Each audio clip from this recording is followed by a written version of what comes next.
Welcome to Sacred Signal, short channeled messages for the collective. I'm Jessica, your host, and the one connecting to Source to share these messages, and I'm so grateful you're here. These messages come through a practice of meditation and contemplation. They almost always arrive through automatic writing. I simply ask Source, what message would you share with me today? Then I quiet my mind, listen, write down what arrives, and share those words in the spirit of reflection, connection, and love. As you listen, I invite you to use your own discernment, take what resonates, leave what doesn't, and trust your own inner wisdom. This message brought me back to a theme that has appeared in several of the messages I've received so far. The idea that there is more to us than what we can immediately see. We spend so much of our lives defining ourselves by what is happening around us, our circumstances, our relationships, our successes and failures, our fears, and even the opinions we have of ourselves. And yet, so many spiritual traditions invite us to look beyond those temporary identities and remember something deeper.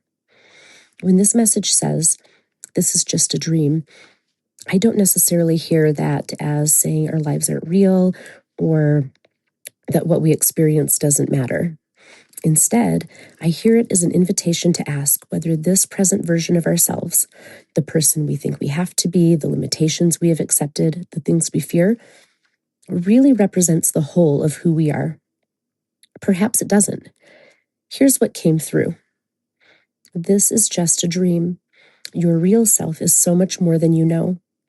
Find your true self. You are infinite and eternal. You are love itself. Show love to all those you see. They are also eternal. We are all eternal. Rise above anger and judgment. These do not serve you. The words that stay with me most are, your real self is so much more than you know. There is something deeply hopeful in that idea.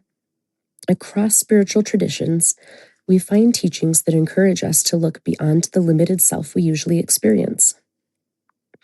In Christianity, Paul writes about putting aside the old self and becoming renewed, while the Gospel of John speaks of eternal life not simply as something that begins after death, but as a relationship with the divine.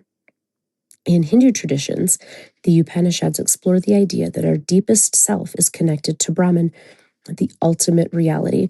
The journey is not about becoming something we have never been, but awakening to what is already true at the deepest level. Buddhist teachings invite us to look beyond the fixed sense of self we construct and cling to, recognizing that our usual idea of me is not as solid or permanent as it appears.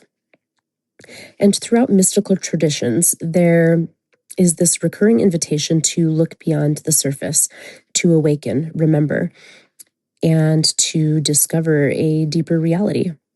The language may differ, but I find something beautiful in the question they leave us with. Who am I beneath everything I have been taught to believe I am? And then this message takes that question one step further. You are love itself. If that is even something we are willing to contemplate, what might it change? How would we see ourselves? How would we see the person who frustrates us? How would we respond when anger rises? The message doesn't say that anger and judgment will never arise. It simply reminds us that they don't have to define us. We can notice them, we can feel them, and then we can choose whether they are worthy of guiding us. Perhaps that is part of what it means to rise above them, not to deny our humanity, but to remember that we are more than any single emotion, reaction, or circumstance. And if we are truly connected, then the person standing across from us is more than their worst moment too. They are more than their mistakes. They are more than our judgment of them. They too are part of this mystery. So here's a question to carry, perhaps even something to journal about. Who might I discover myself to be if I looked beyond the identity, fears, judgments, and limitations I have placed upon myself? And as I move through this week, how might remembering that there is more to me and more to everyone I encounter change the way I choose to respond. Thank you for receiving this sacred signal. If this message resonated with you, I invite you to continue this journey with me. Please like and subscribe. If you'd like to support this work, you can make a donation or explore my journals available on Amazon. I'll put those links below.